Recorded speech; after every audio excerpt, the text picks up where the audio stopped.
Coming up on episode 175 of Wheel Bearings, we're driving the 2020 and 2021 Lexus LS500 in F-Sport and standard flavors, the 2021 Kia Sorento Hybrid, and Chevrolet Trailblazer. In the news, we talk about rumors of Apple getting into cars, and we finish up by answering a lot of your questions. That's all ahead on episode 175 of Wheel Bearings. Did you know you can support Wheel Bearings directly? Head to patreon.com/wheelbearingsmedia and you can become a patron today. Your contributions will help fund the platforms and tools we use to bring the podcast to you, and exclusives and improvements are already on the way thanks to your generosity. So if you want to be a part of an automotive podcast like no other, head to patreon.com/wheelbearingsmedia.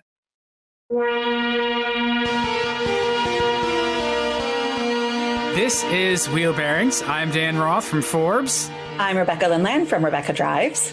And I am Sam Abul-Samad from Guidehouse Insights. This may be the last one of the year, guys. This may be the last episode of 2020.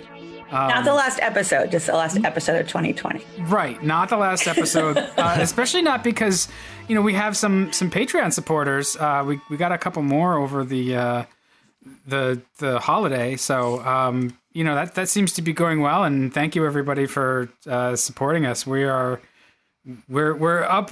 It's been successful, beyond my imagination in such a short time. So I think Nathan and John are the two newest patrons, and I think everybody has also noticed that we've got some advertising running. So yeah, we're trying to make this actually like a business and make it work. But it does. It funds the, we pay for the domain and some other, we pay for hosting costs and hosting and transcripts and all those things. So it's going to make it a better show, especially as we really put our noses to it in 2021. But enough about that. We have a short garage segment this week because I'm still driving the same thing. So who's going first? Rebecca, are you going first? Sure, I can go first. Okay. You had the Lexus. You had a couple of Lexuses. They emptied your garage into their garage into your driveway. Has there ever been an official confirmation on what is plural of Lexus? So with my rudimentary understanding of Latin, dive right into a rat hole. No, exactly. I'm just Lexi would be a single Lexus, right? For Lexus is plural. Really? I think so. Okay. Somebody who knows more about Latin. I'm not a linguist, so I don't know. Yes, but if we have one in our audience, we would love to hear from them. Yeah. Yes. That's an excellent audience comment. So we'll put that out on Twitter. So I had a pair of Lexus sedans. How's that? Nice. Avoiding it altogether. And this was actually by design. So Lexus wanted me to drive first I had the 2020 Lexus LS Sport all-wheel drive, which is the really cool tarted up version of the Lexus large sedan. And this sedan is big. It weighs almost 5,000 pounds. It's a heavy, very kind of elegant design. And it had a lot of the bells and whistles, not all of them, but a lot of them. This one starts at about $85,000. And then you can chart it up to almost $90,000, which is what the one that I had. And the things that make it the different. So it's got a 3.5 liter V6 engine in it, 10-speed automatic, 416 horsepower. And as I said, this one was all-wheel drive. This is a rear-wheel drive based vehicle, but the one that I had was all-wheel drive. And so I was really pretty psyched to get this because I struggle a lot with Lexus. Sometimes their ride and handling just is not as emotional as I want it to be. And, this one is definitely engaging and fun. It's still just a little bit on the stodgy side. I didn't feel like I could throw it into the corners as much as I would want to. But again, it's a big sedan. Yeah, so, physics ultimately is going to take over. Yes, exactly. So, but overall, it was, it's got some great upgraded brakes on it. It's 20-inch tires. So It's got some good dynamics to it. It's it's quiet and does a lot of things really well on the road, but it's just not the most engaging that I would ever want. I also find it very switching into the different modes. So if you're in the driver's seat, the switch that you toggle is in this really awkward position where it's on like behind the steering wheel, kind of tucked up in the corner, almost like a third ear on this car. And I always have to look for it because I'm like, where is that thing?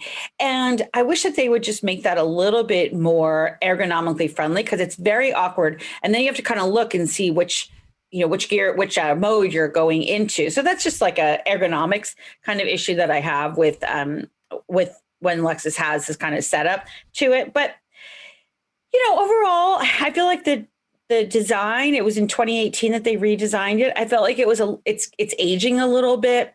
There's a lot going on in the interior, although they've done a nice job of upgrading it. So there's a lot of leather. There's a real aluminum. Everything is very authentic. There's nothing cheap about the interior. There's a lot of top stitching, but it's almost like they're trying to embed the emotional design in the interior. And I'd rather have a little bit stiffer suspension. I'd rather feel the road a little bit more. This is just for the F Sport. I'm not talking about because then I had the 2021 LS500 just rear wheel drive. But if you're going to tell me that it's an F Sport, you're going to put these bigger brakes on it, you're going to give me a variable suspension. I want it to be a little bit more engaging than it's been and just a little bit stiffer, a little bit more revving. And just, a little tighter steering. Like I kind of just wanted everything to be a little bit more than it turned out to be. Well, I think one of the things that makes it feel a little less engaging is they've moved to that twin turbo V6 instead of the V8, and the power delivery of it is really good. That an engine has a really outstandingly flat torque curve and it's got plenty of power, but you miss that sensation of the V8. But other people have put it in though. Yeah, I know. It's certainly possible to get that visceral excitement, from a twin turbo V6. Maybe to go along with the power generation. Yeah. Yeah, so I just, and then the next week, then they delivered the 2021, and again, not F Sport, but just the regular, like it's the exact same engine, but without the variable suspension, without the bigger brakes, and this was definitely less emotional, if possible. I mean, again, this was a very elegant sedan. It's incredibly quiet. It's very, very smooth.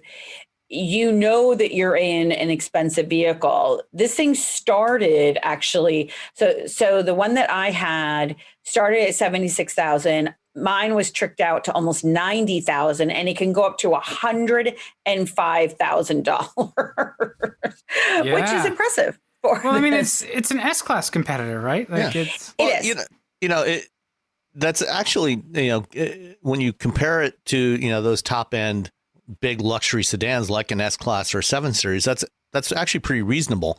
And I remember back in 2008 or 9 when the original LS600H hybrid version came out, 11, 12 years ago, that thing was like $115,000 back then.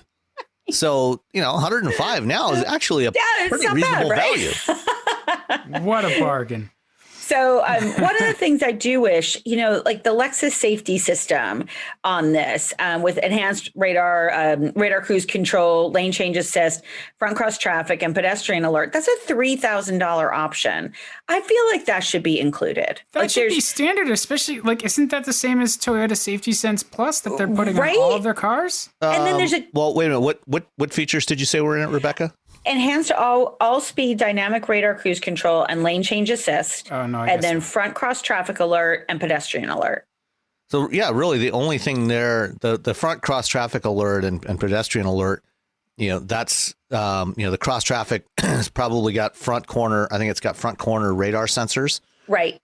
So that's the thing that's different. Like you said, Dan, the adaptive cruise control. Now, this might be an enhanced version of adaptive cruise control that's also using those front corner radar sensors to detect cut-ins and backing off if it detects somebody trying to cut in front of you.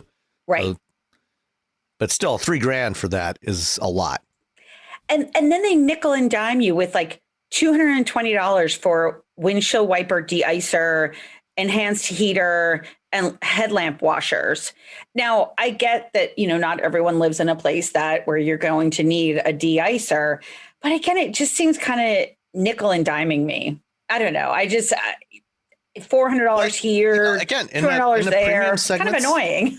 in the high-end premium segments like that, nickel and diming that's the way it's typically done. I mean, you look at a Mercedes or Audi or BMW, they do the same kind of nonsense. And it is nonsense. Yeah. I think that's...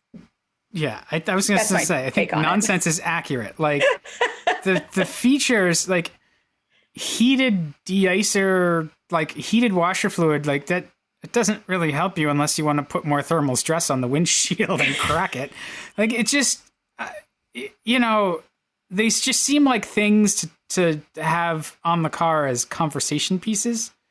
Like a lot of it's not really necessary. But I'm not that premium large sedan luxury car buyer who goes to parties and wants to talk about the ridiculous features of my car. So and I would imagine that to a typical buyer, they're not going to have to check those boxes. I would imagine that, based on where you're located, the dealer is going to check this thing out for you. Probably.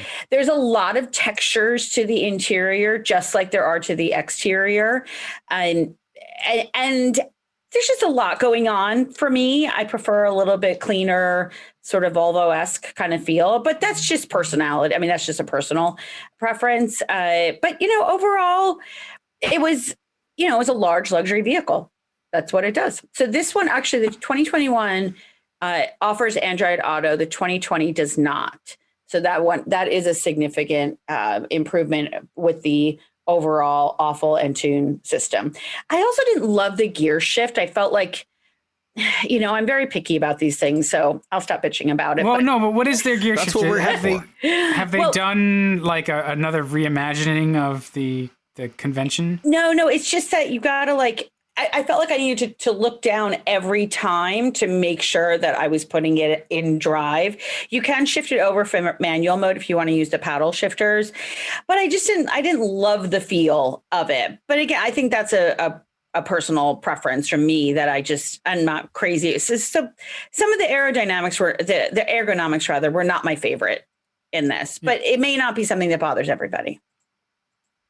But it's stuff that bothers you. So. It bothers me.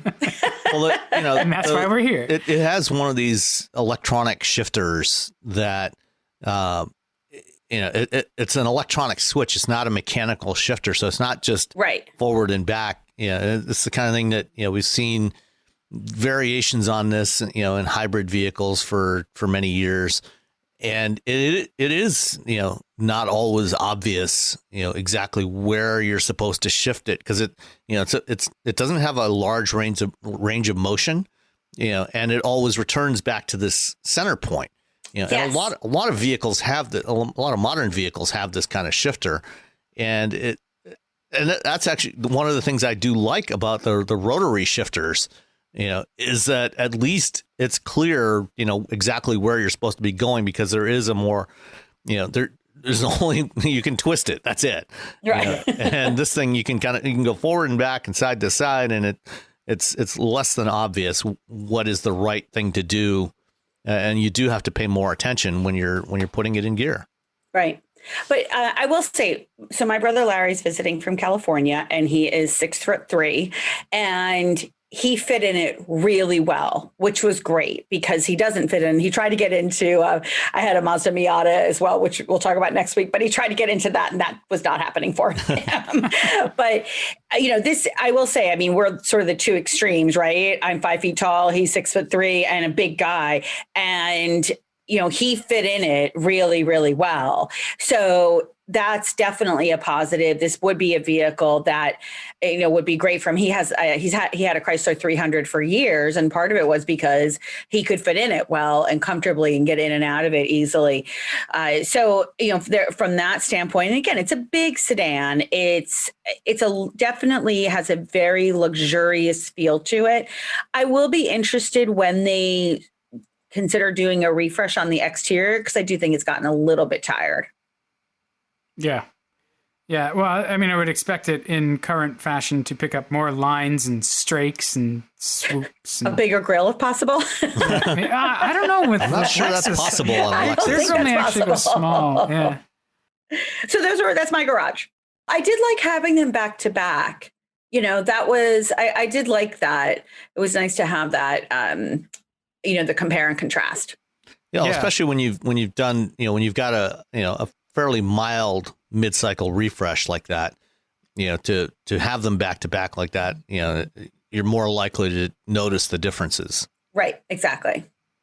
All right. So in terms of my garage, I'm still driving the F350. And so there's no real stuff to discuss about that we haven't already discussed, other than I'm trying to get someone from Ford Powertrain to talk with us a little bit, do an interview about the development of that 7.3 liter V8, because it's interesting. So those probably after the first of the year, we'll have something for you. Your turn, Sam. Okay.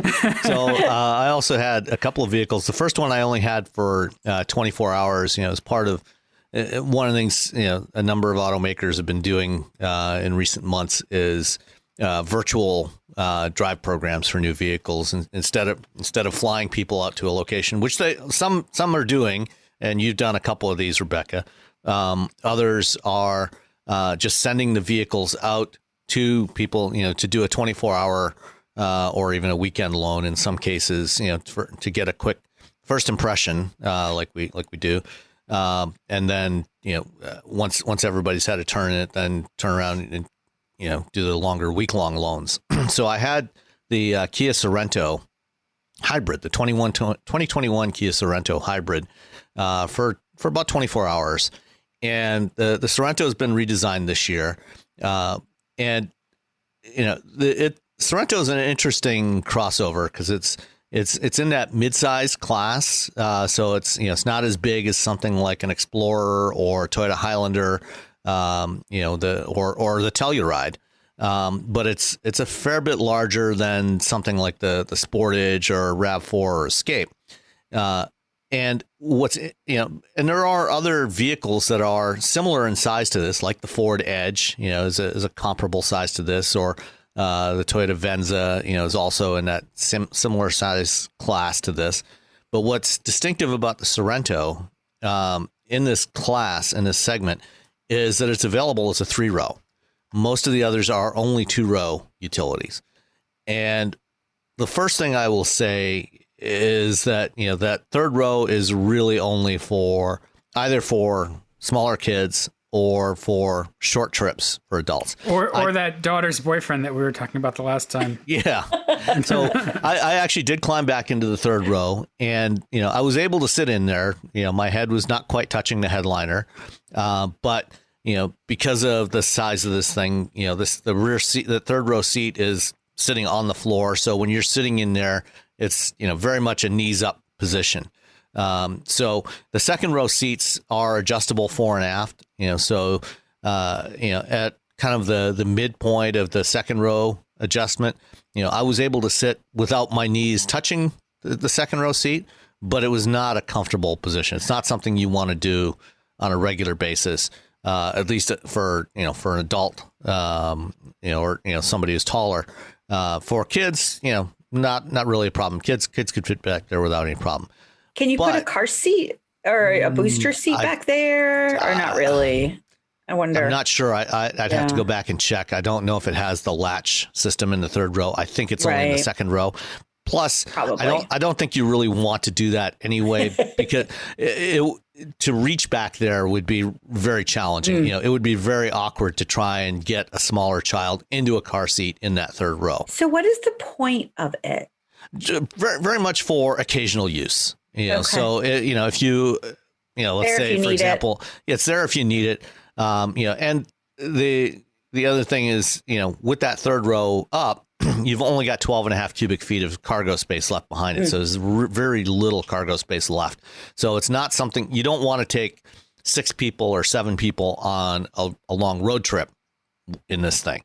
But, Ever. If you're, picking up kids to take them to soccer practice or something like that, sure, or to a party, that's fine. It's fine for that, for just a quick, crosstown trip. So it is handy for that. When you fold the seats down, now you have like 38 cubic feet of cargo space. So it's actually great for that. So for a family of 4 or 5 for a road trip, this thing would actually be fantastic because you have a ton of space for all the gear behind that second row. And depending on, what the position of the second row is, if you slide the second row seats forward, all the way forward, I think it goes up to about 45 cubic feet.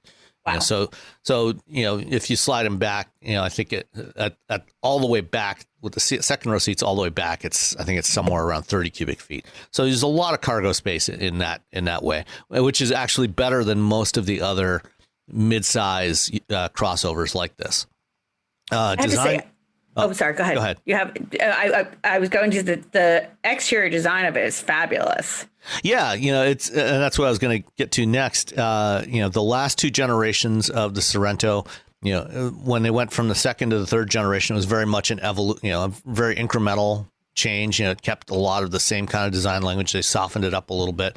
This time, it is a little bit more of a step away from what they had before, with this new generation of the Kia, what they call the Tiger Nose grille. So you still have those 2 tabs on the top and bottom in the middle, but now instead of that grille being flush, it's like it is on the K5, the replacement for the Optima, where it's a little more concave. So it's got a little more texture to it and a little more contouring to it. So it's a little more interesting to look at. But I think they've done a good job with it. A couple of details I'm not crazy about, but it doesn't, it's not a deal breaker. On the fenders, there's no fake fender vents, but there are these 2 trim pieces that cross between the front fender and the front doors, that depending on the trim you get, on some of the gas engine versions, those are in black or like a dark gray color. On the hybrids, like the one I drove, they're chrome. And so they stand out a lot more. And similarly, the chrome trim around the side glass, behind the rear doors, just behind the rear doors, there's like a little kick up. There's like a little reverse shark fin there behind the rear doors, which, again, seems like kind of a pointless little flourish there. It doesn't really, I don't think it adds anything to it. It's not a deal breaker. Is it like a vortex generator or something just to keep wind noise down? I'm not really sure what it's supposed to symbolize. I think, again, on some of the trims on the gas engine, that's kind of dark gray or black. And so it doesn't, it's not really noticeable.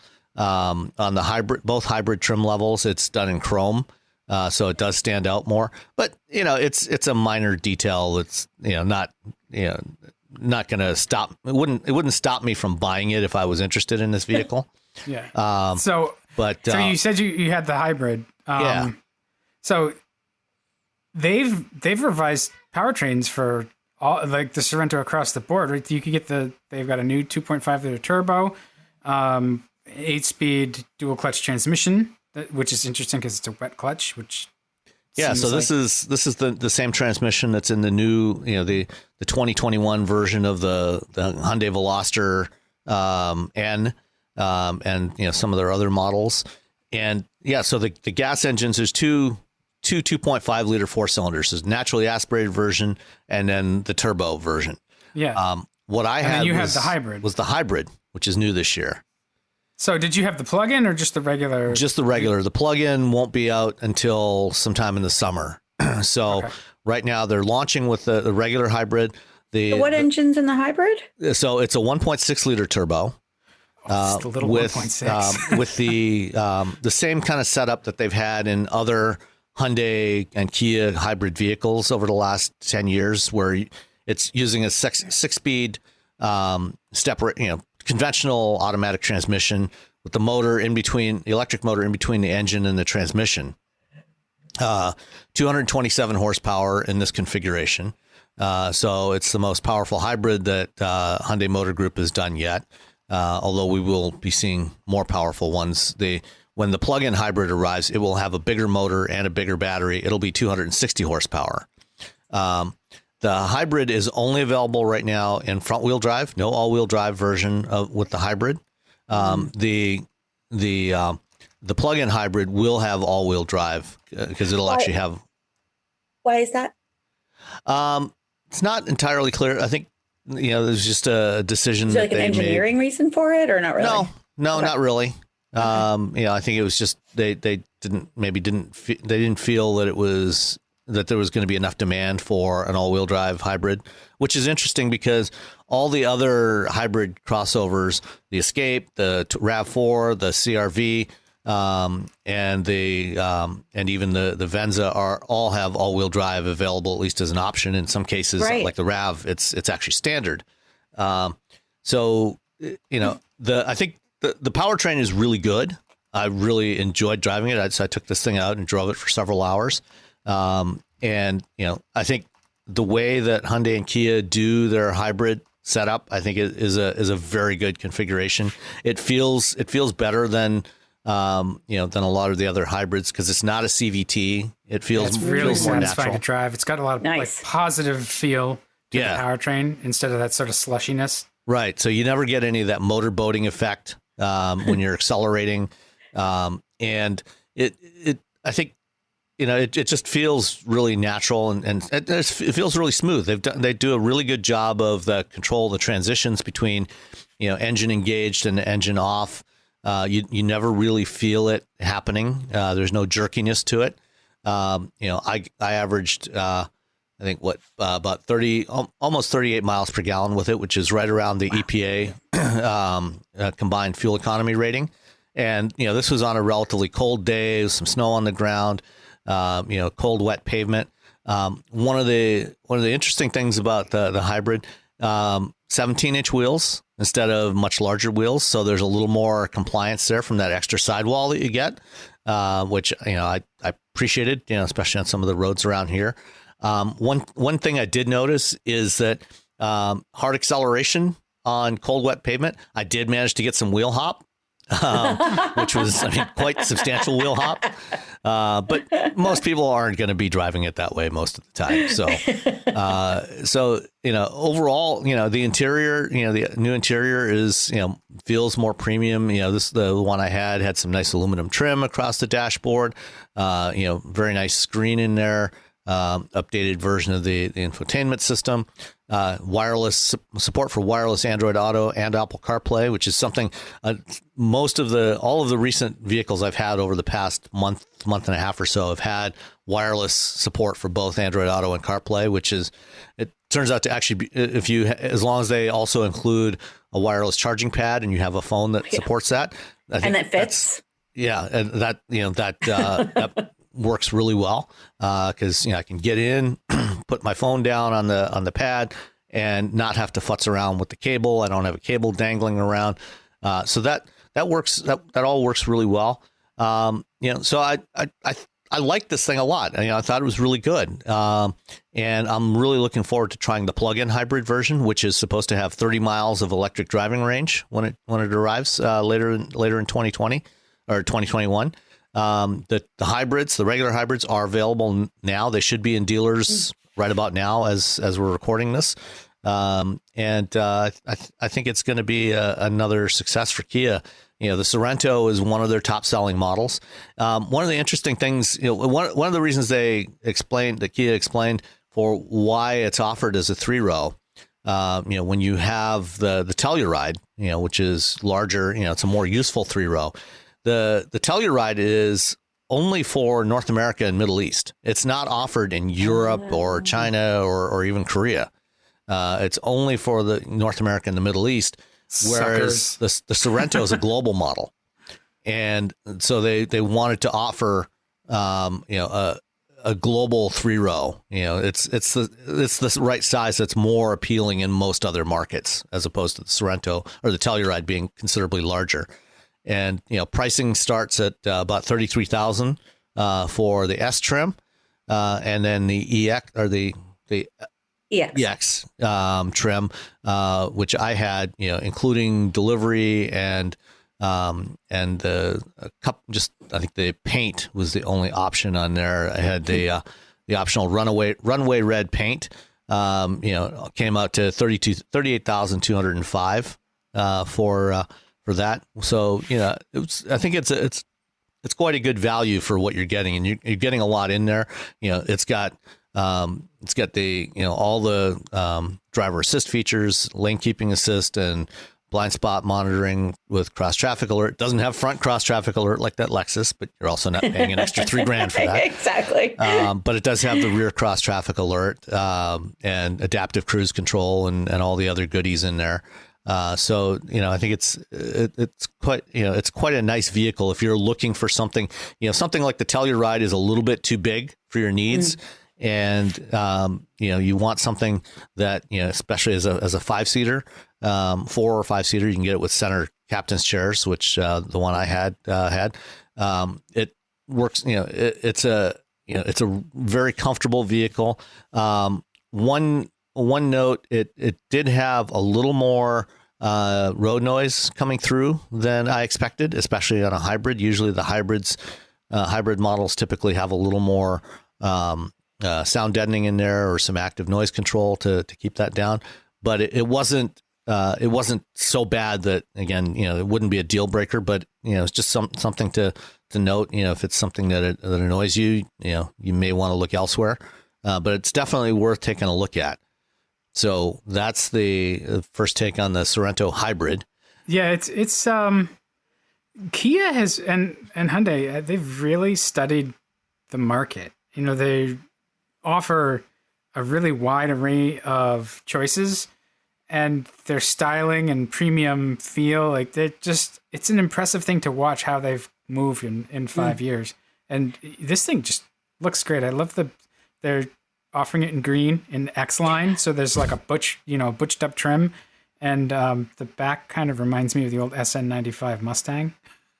Yeah, I was thinking it reminded me of the Telluride, but sure, Mustang works I too. can see the Telluride in it, but just the shape. Look at the shape of the taillights and Telluride, but yeah, you're right, Dan. I think there's a little bit of the SN95 in there as well. It just looks like the SN90, like the trunk lid and taillights of the SN95 notchback Mustang.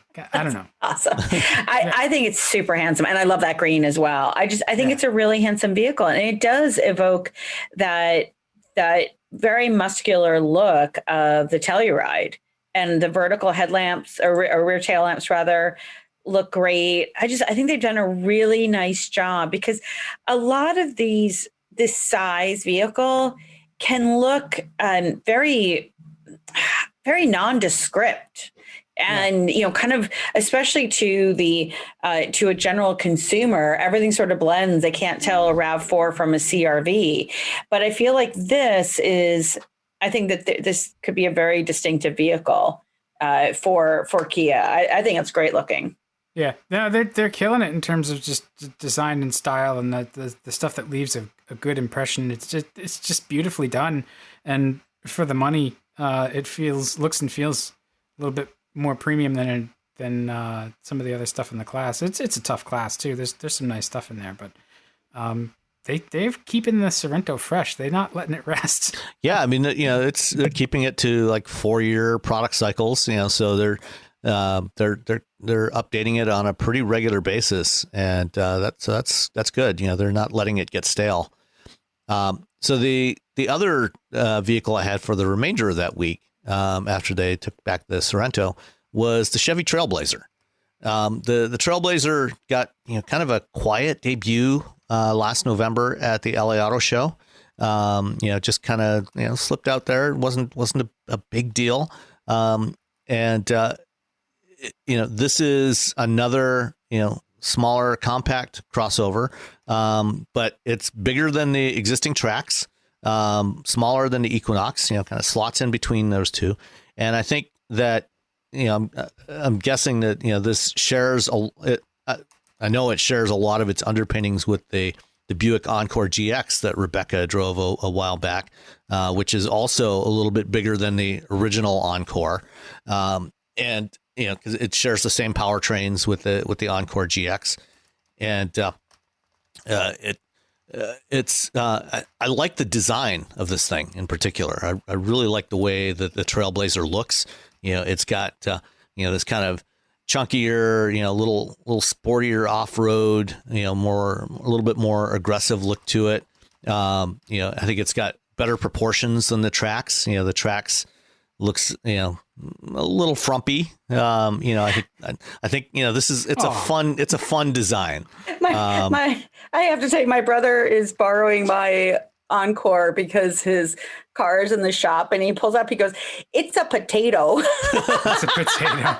I'm like, yes, but it's a cute potato that is not in the shop. Thank you very much. Right. But yeah, no, I think the proportions on the Trailblazer are better, but that's why I was laughing. I just remember his comment. Oh yeah, it's a potato. You can walk.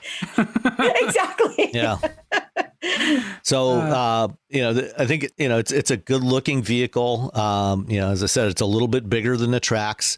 Compared to the last vehicle that carried the Trailblazer name, this is a lot smaller. The last one. It's totally different. Yeah, it's it's been more than a decade since the GMT 360 Trailblazer went away. Right. And the defining features of those cars were that they would just pieces would fall off and they would break and they would just rust bucket. I had a Blazer. I had good luck with mine. The Trailblazer or the I had the regular Blazer. Okay. Well, because the Trailblazer was too big, right? Yeah. Because that's what can be potentially confusing to a consumer, is that, in fact, this Trailblazer is smaller than the Blazer, whereas in previous lifetimes, it was the other way around. The Trailblazer was bigger than the Blazer. Right. So I love the Trailblazer. It's so cheery looking and friendly. And this one, or yeah. No, this one. I hated the GMT 360s. Hated it. Yeah, they were terrible vehicles.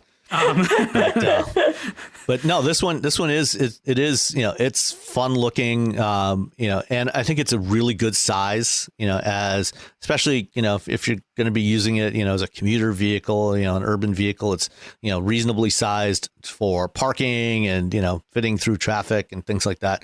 I love the two-tone on it too. I love that. And this is a trend I really, I'm all for. We've talked about this before. Having the contrasting roof colors, gives them a little more character.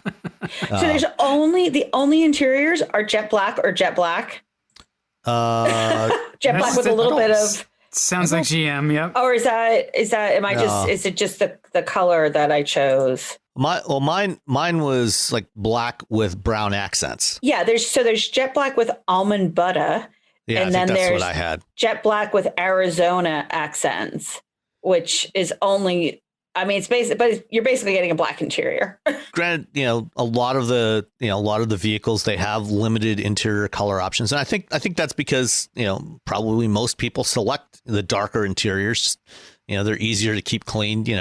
Unlike white leather Tesla interior, that you after you've sat on the seat for a couple of times wearing blue jeans, there's permanent blue stains on it. Yeah. It can be a little oppressive, if you don't have something to set it off. I think the brown accents in this one, I think, definitely help. That's true. It helps break that up a little bit so it doesn't feel quite so imposing when you're sitting in there. Right. I'm dour enough. I don't need the interior of my car to don't try to help. Well, no, I like to have a lighter option because I don't like really hot interiors. So even, when you're in much sunnier climates. So I'm not talking about the white, but although I have had white interiors, but I like even the caramel seat color that's like in cocoa. In my own Buick Encore. I like having that option. It's a nice interior, though. I don't mean to get you off track. Now that I'm looking at bigger pictures of it and stuff, the jet black with the almond butter is quite nice, actually. No, what I like is that it starts right at $20,000. Yeah, it's pretty affordable. It's amazing. Yeah, the one I drove was the active all-wheel drive trim level, which is somewhat less affordable. It came. Let's see, where is it here? It was bottom line $31,225. That's still hey, not terrible. delivery. I'm sorry. The LT actually does have multiple options. I was just looking at active, and that only does have 2 interior. The RS only has 1. Yeah. So I apologize. I take it all back. Okay. Variations cost money. So so the active that I drove, which is one of the top 2 trim levels along with the RS, was $31,225.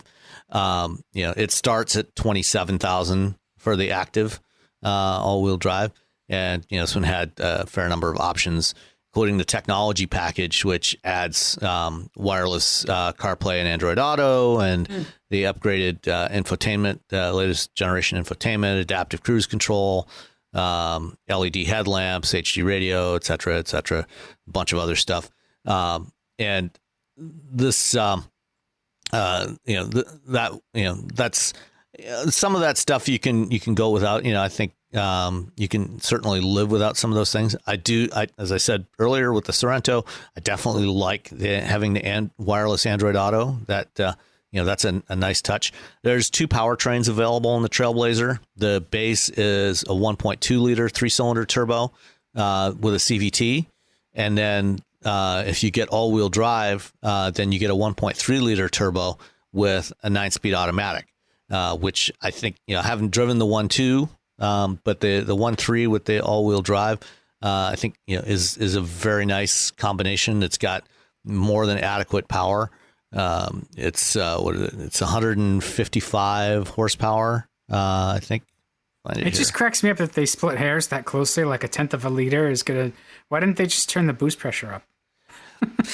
I don't know. You could do that. I mean, there's other reasons, that they have. It may be that running the smaller engine at higher boost, you sacrifice too much fuel economy, and you're not going to get it where you need to be for your budget. Running a slightly lower load, with the larger displacement might work out better. But 155 horsepower, 174 pounds-feet of torque with the 1.3. That's really good for 1.3. Yeah, it's very good. And for this size of vehicle, I think it's a really nice combination. Rebecca, when you had the Encore GX, which engine did you have in it? Oh, I'll have to look it up. Okay. Did you have all-wheel drive? I did. Okay, so it would have been the same one, the 1.3 then, I think. I think the all-wheel drive, only the 1.3 is available. The 1.2 is with front-wheel drive.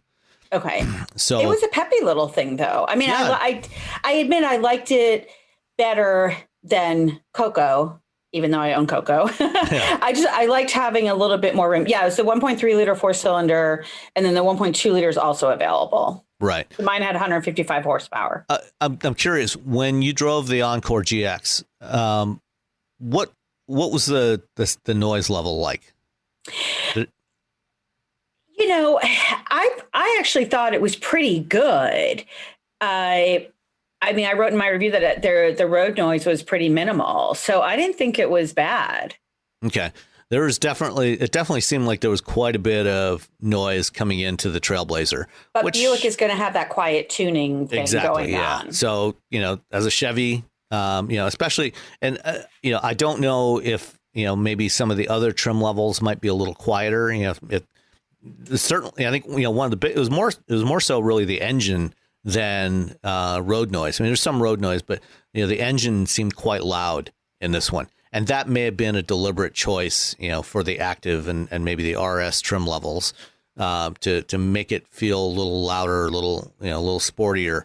And I do like the sound of 3-cylinder turbos. They've got a distinct sound to them that that's different from a 4-cylinder. It's kind of got this little growl to it. Yeah. And you see that, in everything that's got a 3-cylinder turbo, like, modern Minis and, the Fords, the Fiestas and Escort or Focuses that had that 1 liter, it's kind of a fun sound to it. So, I don't mind it, but it is, again, like with the Sorento, you'll want to test drive this before you buy and make sure that it's something that you can live with. And again, I don't know if some of, like the LT might be a little bit quieter, but it's definitely something to take note of. So apparently I'm sorry, I did have the front wheel drive. I had the front wheel drive with a 1.3 liter 4-cylinder turbo. Okay. So yeah, I think you can get the 1.3 with front wheel drive as well as an option. The all wheel drives get the 1.3 as standard. Well, that's okay. The 1.3 and the front wheel drive. That's the one you take drag racing. Yes. Now, did yours? One of the things I really liked about it was that there's a lot of flexibility on the interior as far as the seats. Like the front seat goes all the way down. Like I could actually the passenger seat in the front. I actually had this big long plant tree that I bought, and at first I didn't think it was going to fit, but because it's almost 7 feet tall, but it actually did because we were able to put the passenger seat front all the way down, like almost vertical. It was impressive. I didn't try that, but I did. I did actually take the Trailblazer to go pick up a couple of bookcases that my wife found on Craigslist. Okay. That were pretty good size. They're 35 inches wide by about 44 inches tall, and about 12 inches deep. And I went over to pick those up, and I managed to put both of those inside with the back seat folded down. I stacked them up and got both of them inside. So there's actually a lot of cargo space in there, both with the seat up and with the seat down. So it is surprisingly roomy for something that looks fairly compact on the outside. Right. Let's see, what do they show? Yeah, so 25.3 cubic feet behind the rear seat. And with the rear seat folded down, you get 54 cubic feet. So that's pretty good. Yeah. So in a sedan in this footprint, you'd have like a 13 cubic foot trunk. Yeah. Yes, exactly. Right. Which is why, in smaller vehicles, I always prefer a hatchback, given that hatchbacks are, like sedans are largely disappearing. This is the next best option. Having that big opening in the back and being able to fold that down and use all of that volume, I think is a huge benefit. Especially to give you flexibility when you need to carry stuff. So I like this thing a lot. It's fun to drive. It's a nice size. I like the size of it. Wasn't the most fuel efficient vehicle, of this size class I've driven. I got about 26 miles per gallon, but I was driving it fairly briskly. I think EPA rating is about 28 or 27 combined. Yeah, mine was 30 with that engine, 32, 31 combined. And okay. I definitely got more like 27-ish, 28. Yeah. So, again, not the greatest. Yeah. So the Trailblazer is rated, the 1.3 front wheel drive is rated at 29 combined, or 29 city. The all wheel drive is 26 city. I got about 26 combined. Okay. So it's a couple of miles per gallon shy of the EPA rating, but it's not bad. So if you're looking for something, on the compact size, it's got a fun look to it and, quite nice interior.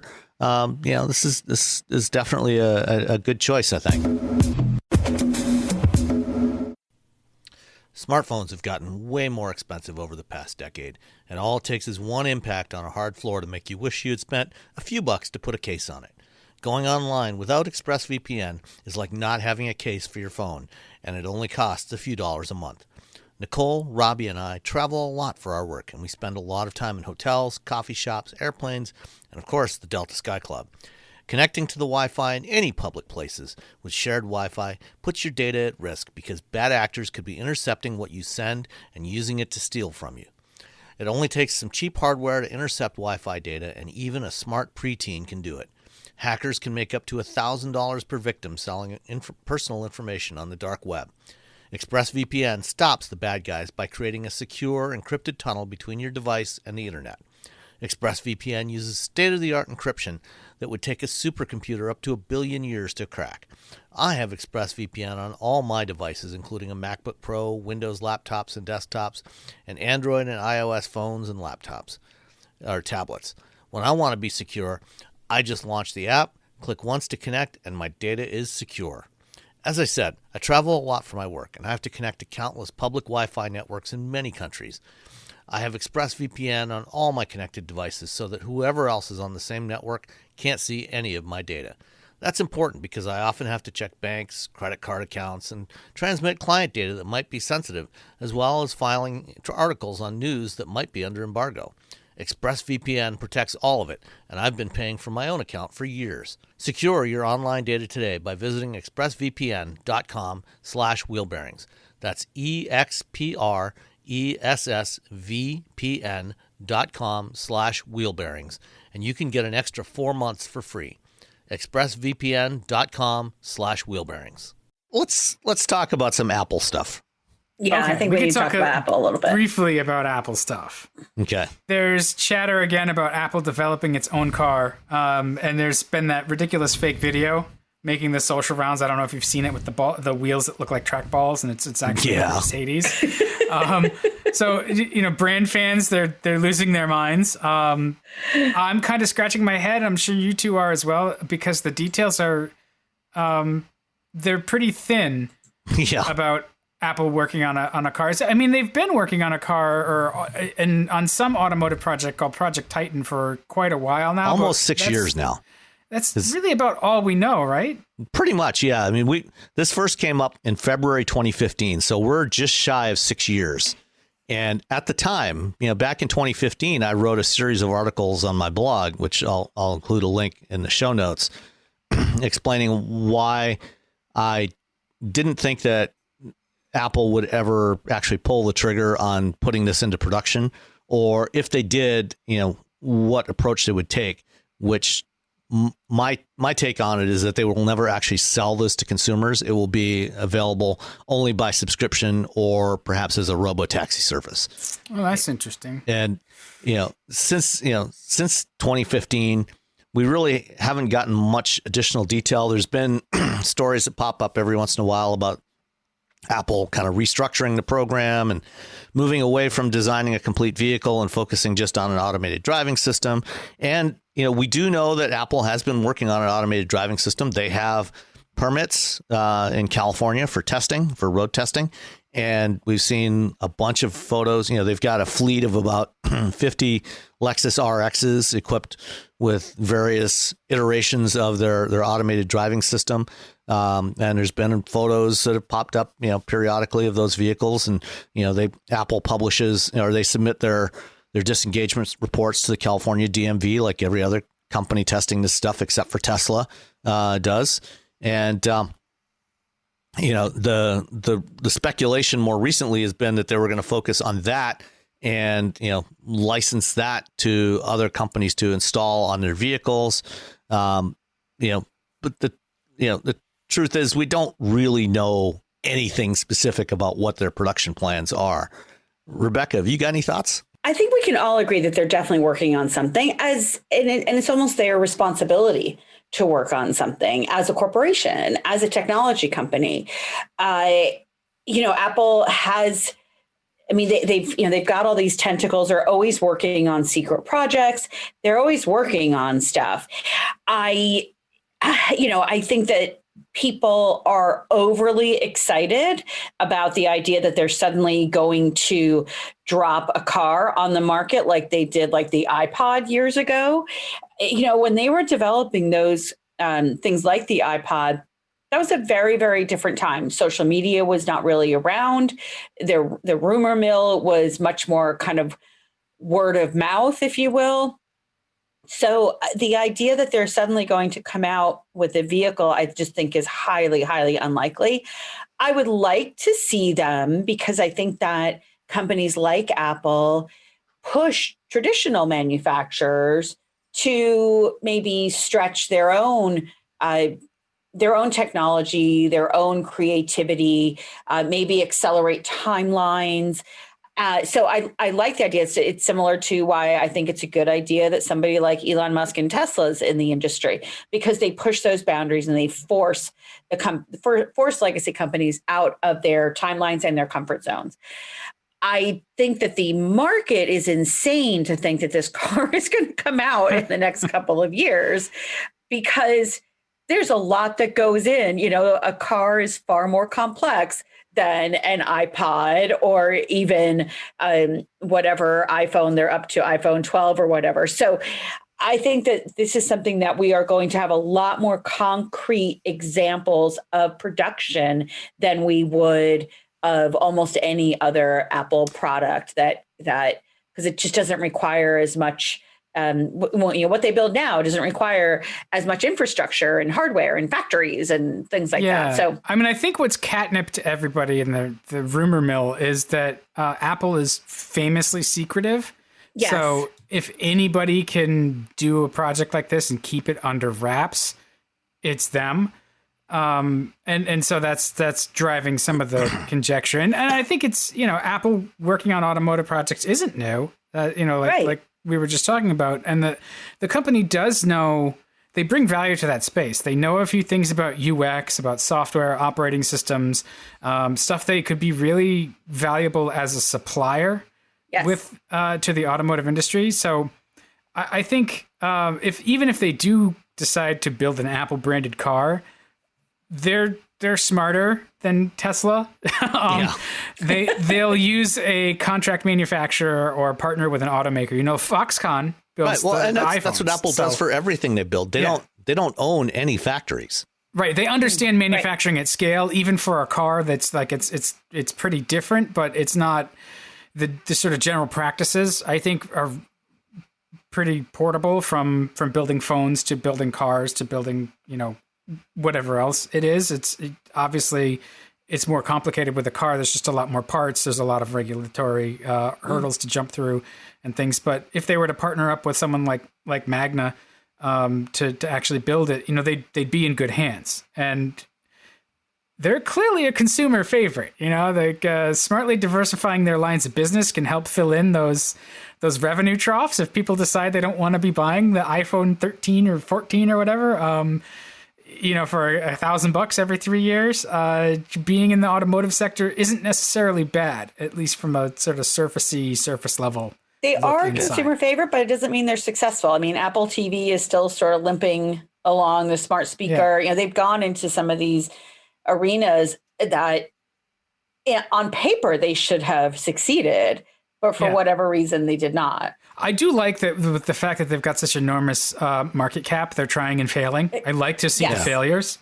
Yep. And the interesting thing about Apple, compared to say Tesla or Google, is Apple is a very disciplined company. They try a lot of stuff, but they don't talk about any of that stuff until they are ready to put it on the market. So they are notorious for working on all kinds of different things, oftentimes for years on end, and then deciding, no, this isn't going to work. We're just not going to do it. And they never talk about it. Well, it's that culture that grew out of, where Apple grew out of in the first place. It's that sort of like Xerox PARC kind of culture where it's R&D for R&D. And if it doesn't actually lead to a marketable product in the short term, it's still worth doing. Yeah, but it's R&D in the lab, as opposed to Tesla that they just throw shit out there at their customers and hope for the best. Hey, everybody, you're beta testers. Yeah, so that's something that Apple doesn't do. Yeah, they have other customer hostile practices. So I'm not saying they're not customer hostile sometimes. But at least whatever the rationale they have for the decisions they make, it's usually pretty well developed by the time it gets to market. It's usually, most of the time, it's not half baked. The Apple Watch was an exception. It was kind of half baked when they first launched it, but they've evolved it pretty rapidly over time, and it's gotten really good. Yeah, and the people who have them like them. I think that's the thing, and Apple is sort of one of the few brands that is as strong as Tesla from an affinity standpoint. So they could immediately come out and be a leader in awareness and just popularity.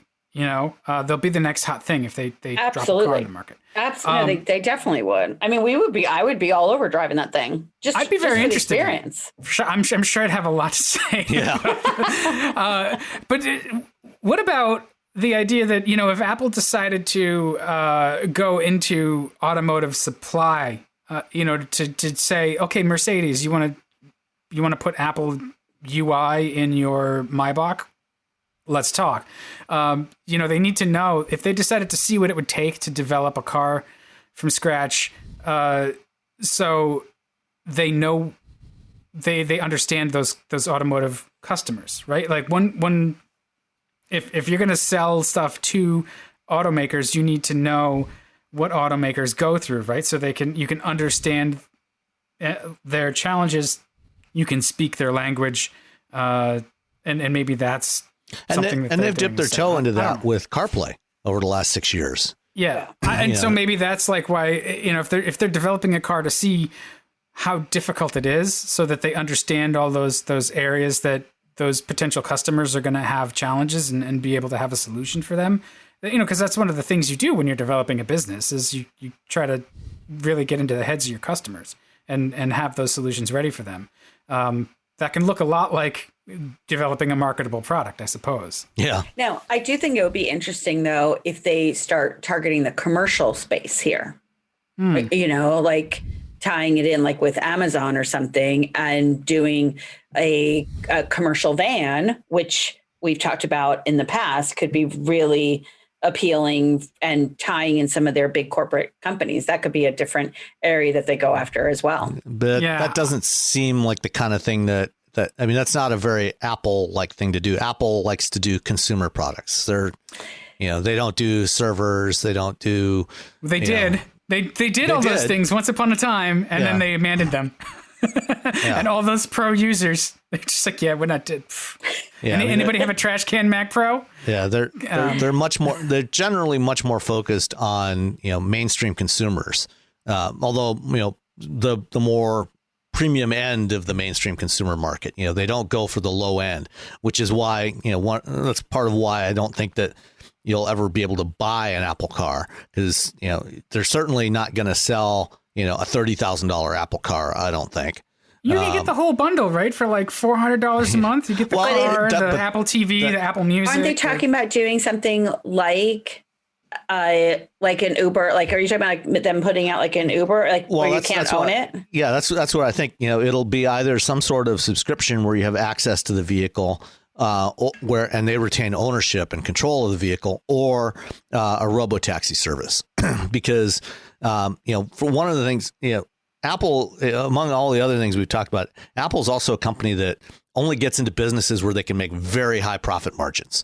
Yeah, are they going to be able to do that though? If they do 35 to 40% profit margins, right? For everything. Automotive has what, like 3 to 4, right? And in ride hailing, it's negative. Nobody's ever been profitable in ride hailing, which makes it even more challenging. But if they focused on only the high end of that market, they could, and rather than trying to be Uber and go everywhere, if they focused on specific markets where they can, where they can offer offer a premium ride hailing service at a high enough price point, they could potentially get the kind of margins that they're looking for. And also that way, they avoid the challenges of, a dealer network, or, figuring out how they're going to sell these things, all the problems that Tesla has had, and that, some of the other upstart EV companies are going to face. They avoid all of that stuff by just going straight to the services market. And, if you look at Apple over the last several years, they have, as the market for their existing products has gotten saturated, for the hardware side of it, they have focused more and more on building the services business, whether it's Apple Music or Apple TV Plus or now Fitness Plus and all these other things that they're selling. They are really much more focused on the services side, where they can get more growth than what they're able to achieve now on the hardware side. And that's growth is what, that's the number. That's the thing that triggers the financial markets and say, oh yeah, it's a growth company. Let's throw all our money at their stock. But how are cars a growth company? Selling cars is not a growth market. Exactly, but producing them. But the services side, if you're offering a premium mobility service, that could be a growth market potentially. I don't know. I think that developing an automobile together with trying to do automated driving, like the car itself, is going to be a land war in Asia kind of situation where they're just Never get involved in a land war in Asia. Exactly. Like fine, go for it. But, I think that together with self-driving, like, it's just a terrible idea. The competition in the field, like, even if they decide to challenge Tesla, that's such a tiny slice of the market. And it's not enough just to develop a car. Apple has to develop, they have to break some ground, and not just in style and features and interface or experience, but all of those. It's going to be expected to have great self-driving. And I mean, I don't care how good their AI is. If they, it just, I don't know. It just seems like the AI is going to get to 99.5%, and that last 0.5 is never going to happen. That's the part that kills people. Yeah. and it's just, I don't know. I mean, I think that they're probably behind on their own efforts. They should just buy someone, and maybe they'll do that. It's at some point, but I still just, a car plus self-driving is bad. A car on its own is probably worse, because that's not a forward-looking product, like you said. And if they're going to try to figure out how to make that 30% margin, then you're basically making a $50,000 car and selling it for, So like, I mean, that's good luck. I don't know. The most interesting thing I heard about this whole thing is that they've developed a monocell battery with LFP, lithium iron phosphate. So it's not like the lithium ions that have a heat issue sometimes, and it's a single cell versus like what pouches or individual like multi cells. So I mean that whole thing sounds extremely dubious. First of all, lithium iron phosphate is a lithium ion chemistry that's been around for a long time. A lot of companies do it. The advantage to lithium iron phosphate compared to like what you find in most EVs today is instead of iron phosphate, they're using mixes of nickel, manganese, and cobalt, primarily, some cases aluminum. So that's all more expensive than iron as well. Right. Well, they're higher energy density than iron phosphate, but they're also less stable. And that's where you get into the thermal runaway problems with those batteries. Iron phosphate, very stable, but it's also got like 30% less energy density than those other chemistries. So you end up with less range. So it's cheaper and it's safe, but you don't go as far. And in fact, lithium iron phosphate batteries are very popular in a lot of EVs in China because of the cost factor. Chinese consumers are less concerned about having a 300-mile range. They want an EV that's more affordable.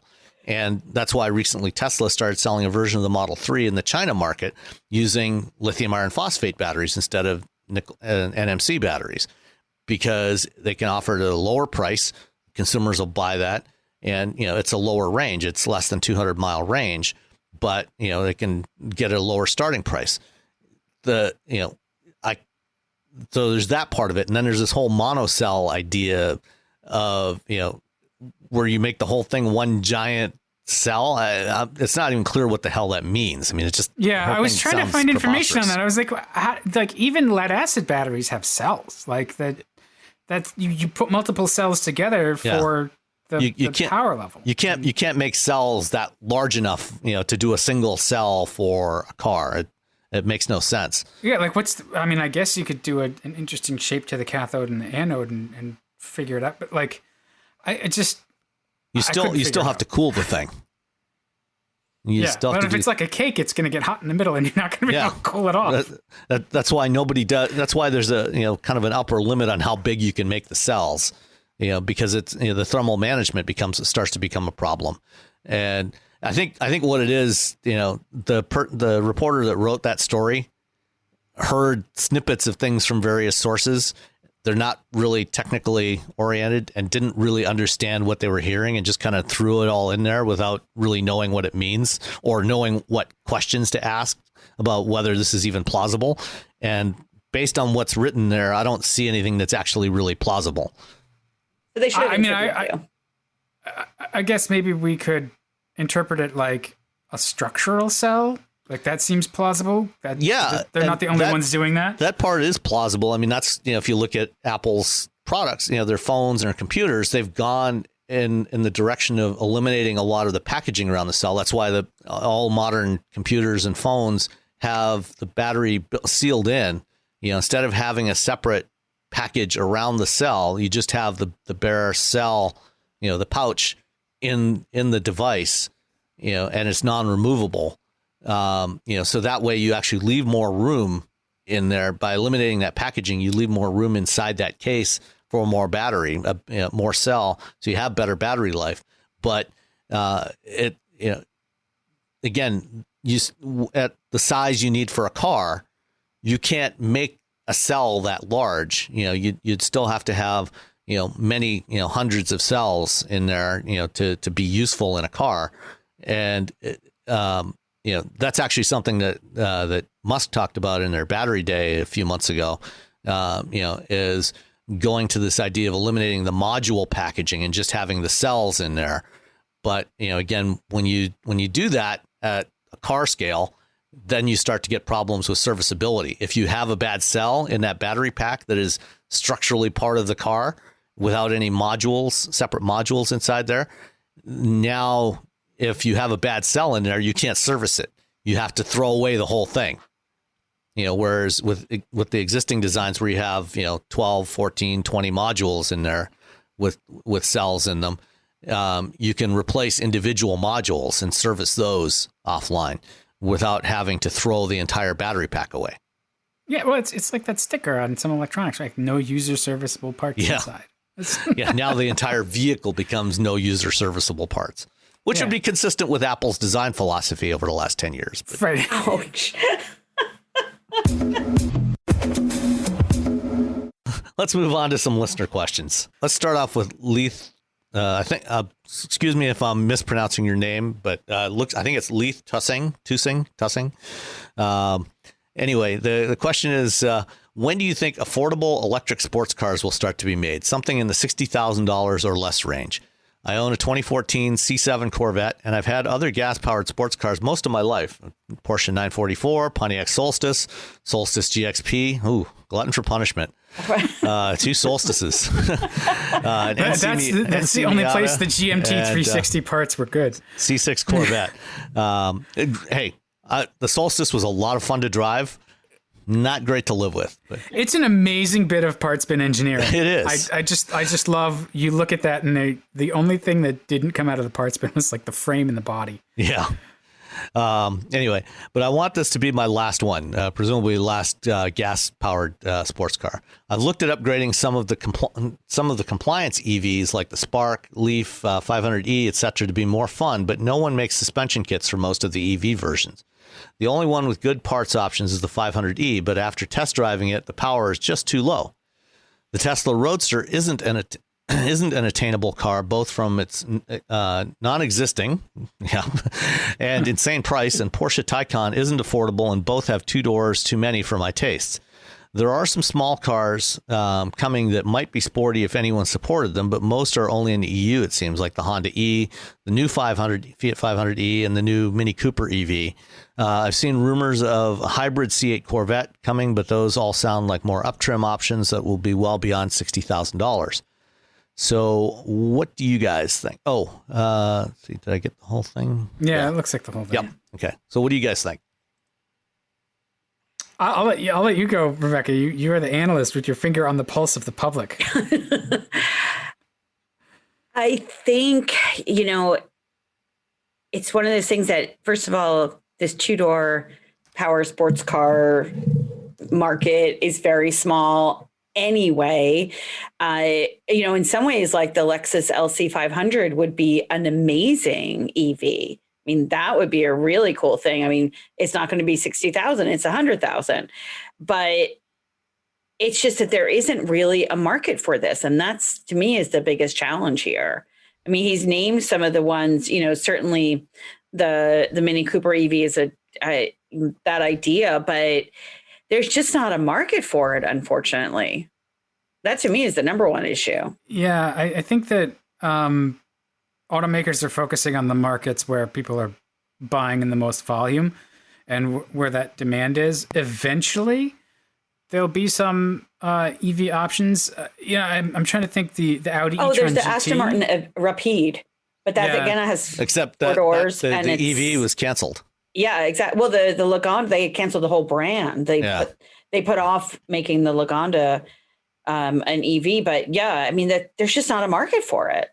Not yet. No. What about the Audi e-tron GT though? Is that again the same thing as the Taycan? 2 doors too many. Yeah. Yeah. It's slick looking though. I think the Fisker. What about the Fisker? That's a 4-door as well. Yeah. I mean, I understand, the desire to want a 2-door, especially a 2-seater. I have that same desire. It's why I own what I own. But it's, as you said, Rebecca, the reality is that the market for 2-door, 2-seat sports cars is tiny. And when you've got an industry facing the kind of transition it's facing today, over the next 5 to 10 years, it's really hard to justify the investment in something like that when you've got to do all this other stuff. You've got limited resources. You've got to prioritize what you're going to do. And, small number of sports cars like that it's going to be really tough to make the business case for it. Well, and at that price point, because the Karma EV, right? When Karma took over, I think that's a 2-door. And it's a plug-in hybrid anyway. Oh, it's not an EV. It's not a full EV. Yeah. So, the Cooper, the Mini Cooper is actually available in the U.S. market. So that is one that's available here. And I haven't driven it yet, but from people that have driven it, it is fun to drive. So that is one I would take a look at. It's a two-door. It is a 4-seater, but those back seats are pretty useless anyway. So it's I would take a look at that one.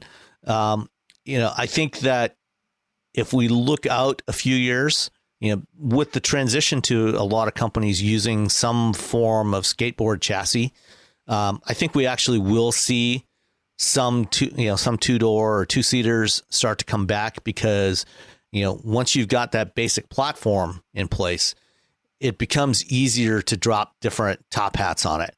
And so I think we could start to see some, something more sporty come back, on some of these platforms in the next 5 to 10 years. But it's going to be a few years out. I wouldn't be surprised to see perhaps, Audi, maybe come back with a new generation TT that's electric, a TT e-tron, something like that could become a reality, and it could be in that sub $60,000 price range. The Corvette, I don't think you're ever going to see the hybrid Corvette. GM has abandoned hybrids. Mark Royce and Mary Barr have made it pretty clear they're not doing any more hybrids. It's all EV going forward. So I believe there will be an electric Corvette, an electric C8 in the next 3 years. We may even see, the first hints of it coming up in 2021. As some of these vehicles start to hit higher volumes over the next few years, I think we'll start to see the aftermarket coming in and, creating the kind of stuff, the parts needed, like SEMA. I've heard, what's his name? John, I can't think of his last name now. The guy from SEMA, he's like the VP of SEMA. He's talked about this a lot. I think we're going to start seeing a lot more parts availability, to do interesting things with EVs in the next few years. That guy? Yeah, that's it. Yeah, John Waroniak. He's talked about this. I think we will see a lot more interesting stuff coming, and we'll see some dedicated EVs. And I wouldn't, one company that I would keep an eye on is Mazda. At some point, I would not be surprised to see them create an electric Miata. Maybe by the 2025 timeframe. Well, I think too, if you're looking to spend $60,000, you have the opportunity to get a classic car retrofitted with an EV powertrain. That's actually probably your best bet right now, is to do an electric resto mod. Yeah. But didn't he say that he looked into that? Because he couldn't find... No, let's see. I mean, he mentions he's looking at suspension kit. Yeah, he was looking at stuff for drive, existing EVs to make them upgrade them. So there's that, but I think the electric restomod market might actually be the better near-term choice, because there's some interesting kits out there. And in fact, one of the things that GM has shown, first last year at SEMA, and then in the virtual SEMA this year, is they are developing an e-crate motor system using the motor and the power electronics and the batteries from the Chevy Bolt. Last year they showed an old K5 Blazer or K10 Blazer with this system in there, putting a Bolt battery in the back of it and a couple of Bolt motors in there. And what they've developed is a kit where there's an adapter that goes from the output of the Bolt motor right into a turbo hydromatic 4-speed automatic. So you can basically bolt it up. This is like the next generation of the classic LS crate motor, except it's electric. So you just drop it in, bolt it right up to a GM automatic transmission. It's got the same bolt pattern and everything. And things like that, you're going to start seeing more kits like that coming from the performance parts divisions of various automakers. I wouldn't be surprised to see Ford Performance take something, they did that Mach-E 1400 where they actually stacked 7 Mach-E engines or motors, or they've got three in the front, 4 in the back stacked together. And, because part of the reason they built that car was to experiment with different configurations. They've got it set up so they can run different combinations of the motors.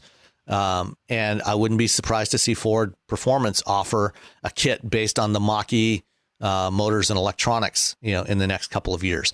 And I think other manufacturers, Mopar, I would guess at some point is going to do that as well. Once they've concluded their merger with PSA and have some electric stuff to work with, I would be surprised if they don't offer something. So it's now is not the right time, but it is coming. But if you want something right now, there are some small companies out there doing some interesting stuff, with putting together kits for various companies, for various vehicles that you can do. So Leith just has to be patient. Yeah. Yeah. Or get an electric Porsche from Electric Bug. Yeah. Well, and that's the thing. There are some, 911s, old 911s and Beetles are, ones that there have been a lot of conversions done of those. Oh, they've been EV swapped for decades. Yeah. What is that one company that's doing, that does the bus? Volkswagen had a thing on it last year, and they were doing old vintage bus redo. Yeah, VW's done a couple of vintage microbus concepts that they've electrified. So they're out there. Yeah. I will send money. I will include a link in the show notes to a segment I did on the Tech Guy show a couple of months ago on electric crate motor conversions with the GM stuff in there and E-Classics. Yeah, that's it. That's the company. Yeah, E-Classics. that's because I wrote about it on JD Power. Yeah, they've got a few different kits. They do conversions of a bunch of different vehicles. So take a look at E-Classics. They might have something that fits your needs. Some stuff isn't in the U.S., but I would definitely contact them. Yep. We can link to the article that I wrote on JD Power. We will definitely do that. Okay. All right. So next up, D. Mattias. I started listening to Wheel Bearings a couple of months ago on the recommendation of the Accidental Tech podcast hosts. That's our friend Casey List there. Casey. I'm a tech nerd who enjoys driving and knows a lot about trains and buses, but not cars. I love your show because it's approachable to a newbie like me, but still very informative. I've listened through the back catalog back to November 2019 so far because it's something calming to listen to when I'm stressed. We're calming? Oh, Jesus. It's our soothing radio. Well, you must have some crazy stress if listening to Dan calms you down. Yeah. Anyway, until a few months ago, I was a city bus driver for 9 years with UMass Transit in Amherst, Massachusetts. Well, that's the stress right there. I dream of buying an old bus, ideally an RTS or rear engine Bluebird, and converting it to a camper. I already miss driving a full-size bus, especially with the the snow driving approaching. A Gillig bus is a blast to drive in a good blizzard. I want to know if you can those are kind of long and the engine's in the back, but I bet with enough practice, you could get it to go sideways around corners like rally drifting and just know exactly how much opposite lock to put in to just, so you're like, and Amherst, there's enough out there that, it's not like a cow town. You're going to hit stuff if you're not careful. So it's a little bit of a thrill. Awesome. Yeah. So anyway, I want to drift a bus. This one up. I'm curious what sorts of cars you guys would recommend I look at in the used market in a few years when my 2007 manual Impreza dies. But that would be an even longer email. So I'll save that for another time. Thanks for the great show. So what would you guys recommend as a replacement for the 2007 manual Impreza? Honda Civic manual. That's hard to argue with. That's pretty good. That's my first thought. Yeah. No, Civic hatchback sport, or the NSI coupe would be good. But I think if you're replacing an Impreza, assuming that it's like an Impreza wagon as opposed to a sedan, then the Civic hatchback sport would be an excellent choice with the 1.5 liter turbo, and the manual transmission. Very affordable, fuel efficient, and I think reliable, and and it's a hoot to drive. Yeah, but also the Civic is just like, it's a great choice, but I feel like the Subaru is such a part of that Western Mass kind of culture. I mean, you're just south of Vermont, and we all know about Subarus in Vermont, so. Obviously, a Subaru to replace the Subaru would be yourself a WRX. Yeah, if he needs all-wheel drive, right? Yeah. A WRX or an STI. Yeah, there you go. Upgrade a little bit. Live a little. I can get behind that. You won't be much behind it if it's an STI, right? It's true. I mean, you'll only be behind it. I screwed that up. Yeah. Or I was just going to say, something like a GTI too. Like, just thinking along the lines of what you've already got, if that's what you like, or you could take a total left turn. But there's nothing wrong with a Crosstrek or a WRX or GTI, the Civic. Pretty much anything in that segment is going to be amusing. But those are the top ones. I want to hear more about the converting like the rear engine Bluebird into a camper, because I do watch a lot of like the tiny house conversion HGTV shows, bizarre builds and stuff like that. That would be a fantastic resto mod. That would be amazing.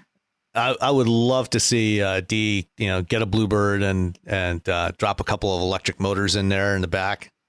Yeah, and that'd be fun. I mean, maybe you guys haven't seen it. There's a YouTube channel. I don't remember the guy's name, but it's called Bus Grease Monkey.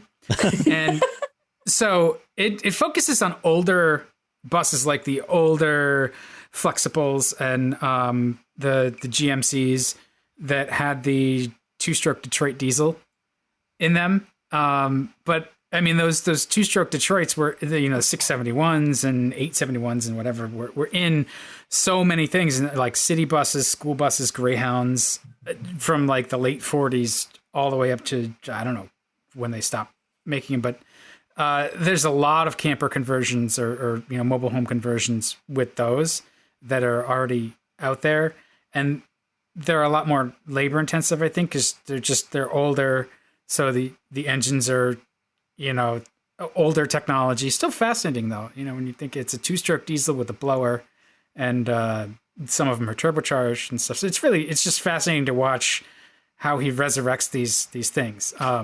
What I would love to see is somebody take an old GMC motorhome. Those things are still like some of the coolest motorhomes.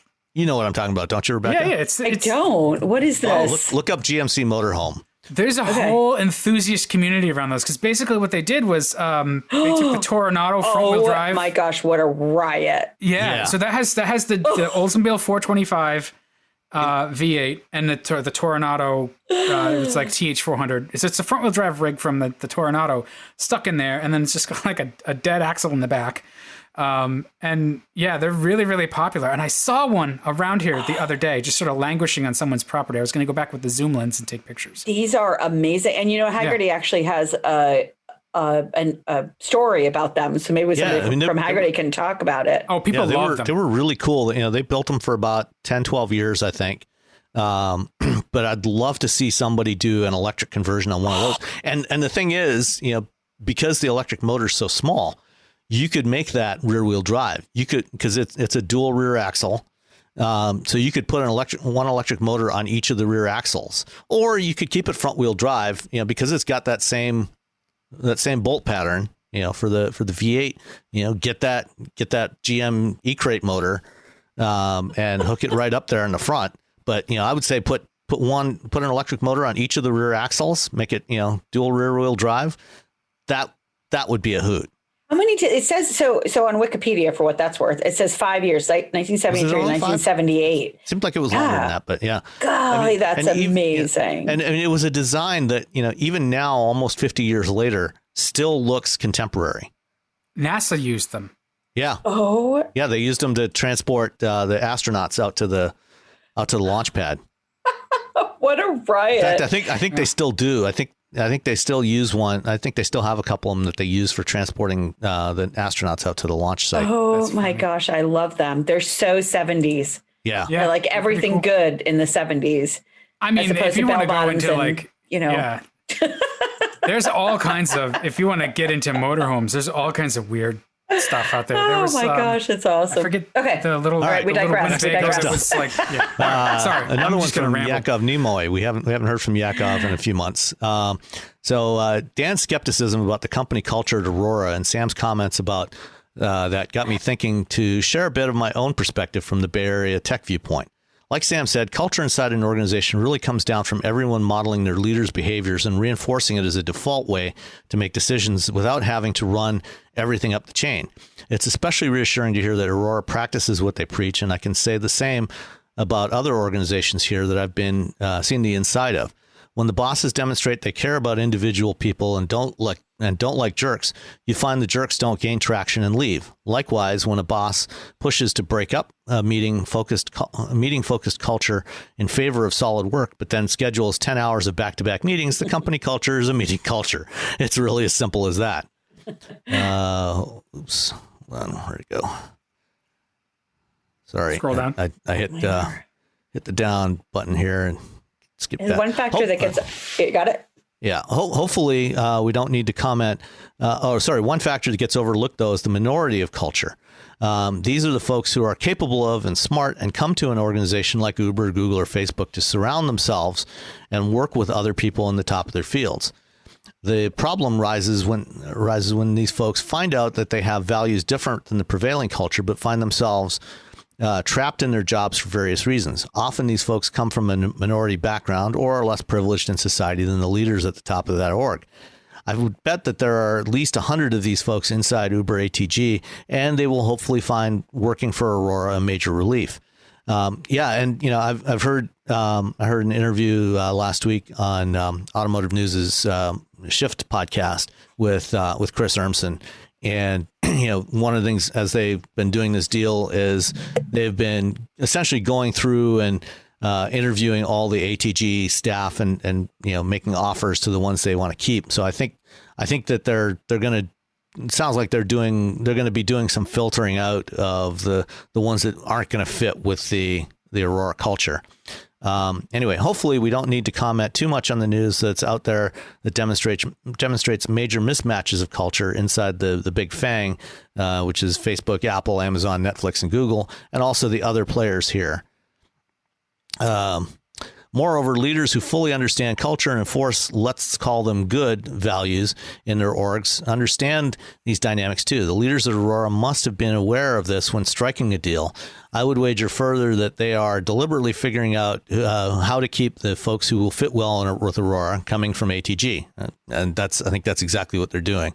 Finally, to really paint a picture, I found culture may be the hardest part of interviewing when looking for work. In my line of work, web and cloud infrastructure, technology comes and goes, so it rarely matters what tech stack the company uses. Instead, folks like us who prefer to work on the line outside management are forced to glean both what is the company culture and how well do they adhere to their stated culture. As the saying goes, to thine own self be true. Rebecca, you were indeed missed last week.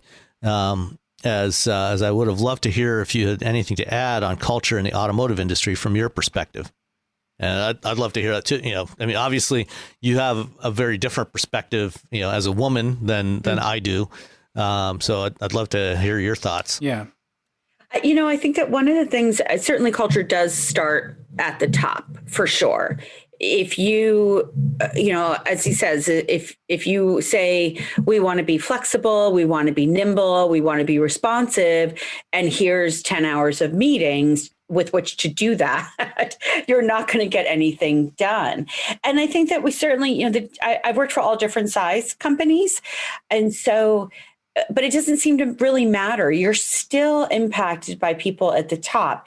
If you are, if you're tasked with being creative, with being, forward thinking, and then you're given a PowerPoint presentation that is an hour-long meeting from somebody who isn't particularly nimble, isn't particularly creative thinking, you're just going to engender frustration amongst those people. And I certainly have seen it. My boss at Kelley Blue Book was one of the most creative people that I've had the really true privilege of working with. And he absolutely thrived under one style of management. And then when a new set of executives came in, really had a tough time with it.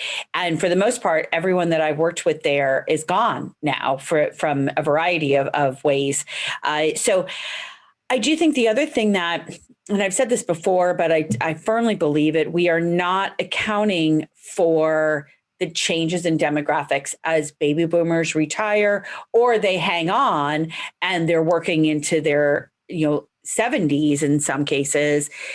You still have to have a culture that evolves, that is open to evolving, that adopts new technology, that looks at things like Slack, like that we even use here. I started using Slack in 2013 back in Saudi Arabia. And when I came back to the States, certainly at Kelley Blue Book and Cox Automotive, nobody had ever heard of it. And Tableau, the same thing. I started using Tableau in Saudi Arabia. So I think that it's not just, you've got to be willing to adopt these cultures. You have to be willing to look at technology as opportunities rather than threats. And then demographically, when you hire a 24, 25-year-old fresh out of college, they are probably exposed to the latest technology and they expect there to be a nimbleness to a culture that, again, just has to start from the top. It has to be authentic also. You have to have that feeling that the cultural, the tasks that you're given and the steering, the mission is something that is lived day to day and not just pulled out for staff meetings or for, shareholder meetings, even worse. So yeah, I think that's one of the biggest issues is the mismatch between stated values and actions. And a lot of companies, I mean, I'm in Boston. I'm about as far as you can get from Silicon Valley, but a lot of the companies I've worked for have been led by dudes and white guys. And that's a problem. That's a huge blind spot. You need more women. You need more people of color.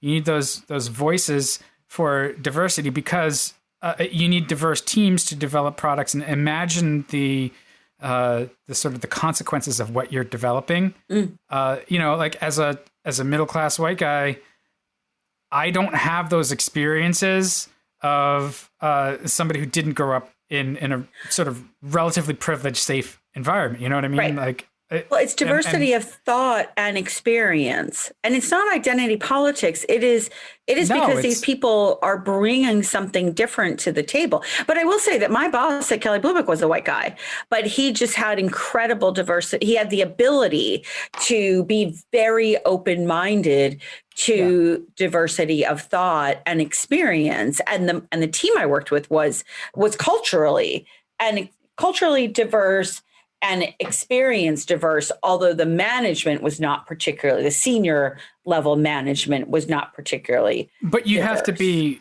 receptive to that input. And like Uber, as an example, one of the problems with Uber was like all of the people who were developing and making decisions and imagining that product hadn't ever been stalked. They hadn't ever been,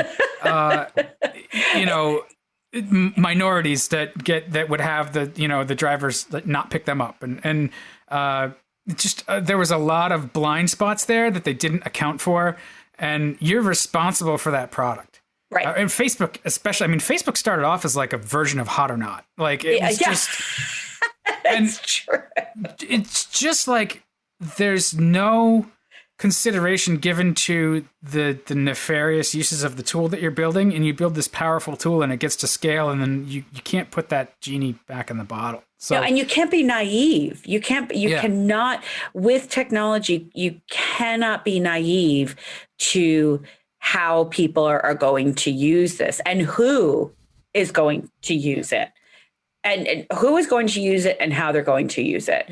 And those safeguards, those assumptions, I mean, the internet is really, it's a beast of, but there were no safeguards on it as it grew and developed. And, but again, if we think about company culture, it is something that I think is controllable, but it has to be controlled from both the top down, but also by hiring people that will buy into that culture and buy into the idea that diversity of thought is highly valued and actually creates a better product in the end. Yeah, you want people to challenge. So this is all to say, I agree completely with Yakov, is you want to hire people that are better than you, that are going to challenge you, that are going to tell you that you're wrong. You want to listen to them. And that's the most important part is not just hiring those people, but actually listening to what they say. Yeah. And you do, you have to live your values. And if you don't, then it's an empty mission statement on the wall. And there's a lot of those. Yeah. Yeah. I mean, whatever you do, you don't want, a bunch of yes men around you. That's right. You don't want to be the smartest person in the room, because then you're in a lot of trouble. Yeah. What are you saying? No, but that's true. It's so we can have a whole conversation. We can. Management organizational structures. So let's move on to the next question. All right. So the last two questions are both related to the Mustang Mach-E. From Adam Jakowenko. Great discussion on the Mach-E. One thing I noticed on some of the reviews is that depending on your height, size, and seating position, your knee could hit the bottom corner of the screen for both the driver and the passenger. I wonder if Sam experienced anything like this, and also it appears that there's nowhere to rest your right knee when driving, so I'm wondering if that could potentially have some impact on longer drives. So we've talked about this, in the context of some other vehicles, particularly for Rebecca, because she is not quite as tall as I am, and similarly, if you follow Jill Simonillo on Twitter or on Instagram or wherever else she is, she's also short. I think she's like 4'11".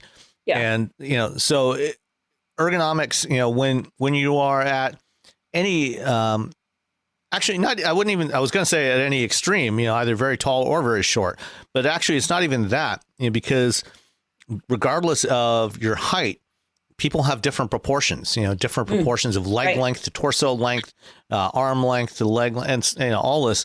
So everybody fits in these vehicles differently. So to answer the first part of the question there, I did not, in the 2 hours I had with the Mach-E, have any issues with my knee hitting the bottom corner of the screen. But, I think when I get a chance to spend more time with it, that's something I will take a look for.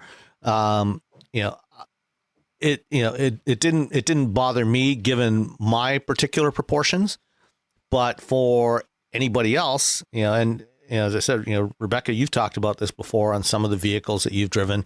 Right. It's every vehicle is different. Every individual driver is different, and there is no universal right answer. Well, I had a funny experience with the Chevy Suburban, the diesel that I had recently. And every time I got out, I didn't even realize it, but something would ding. As I was getting out, something would ding. And I'm like, what is that? And one time I came back to the car. Fortunately, I hadn't been gone very long, but the lights were still on. And I thought, I have auto headlamps. Why are those things still on? And it turns out that every time I got out of that car and the ding would go, I would actually be inadvertently hitting the button for the lights, which is on the lower left-hand side, with my knee, and just moving it over away from auto and into like daytime, the manual, right? Whatever it was. Unfortunately, again, it wasn't the full blown, but so that ding was telling me that I had turned the lights, that the lights were actually on, and I didn't realize it. So, that was just a kind of a funny thing, that because I sit just close enough that as I'm sliding out, I hit the light adjustment thing on it. I think I talked a little bit about the Mazda CX-9, where I just could not find a comfortable seating position because the angle of the windshield was so dramatic that I'm sitting like so close. The same thing with the Mazda Miata. The Mazda Miata issue, though, was because it's a manual and I want to be able to get the clutch all the way down and not do a lot of tow driving. There was recently I heard an interview with a female race car driver. She's based in Europe, but she had to get a lot of stuff custom made because she's very tiny. And she said, I couldn't get my entire foot on the brake or the accelerator. She said she was doing a lot of tow driving. So it all depends on your ergonomics. Dan, Sam, you're absolutely right. When we talk about, you said you've had a longer torso. I have a really short torso.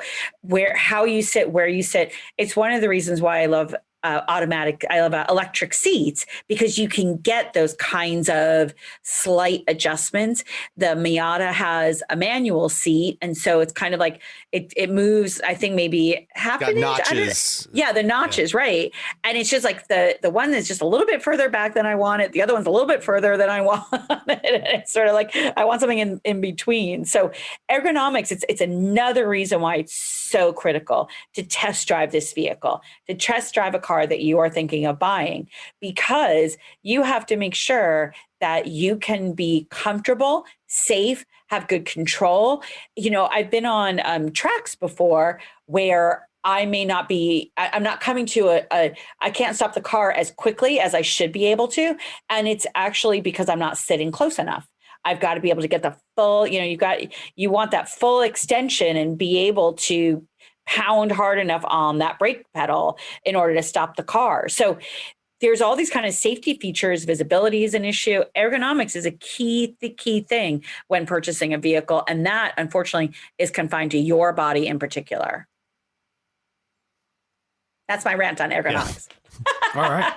I find that if I wear my heaviest winter boots, I wind up hitting the fuel release button in the Grand Cherokee. Yes, ergonomics are gonna depend on you and the car. So you're just gonna have to, Adam. You're just gonna have to go drive the Mach-E. You have to go drive it.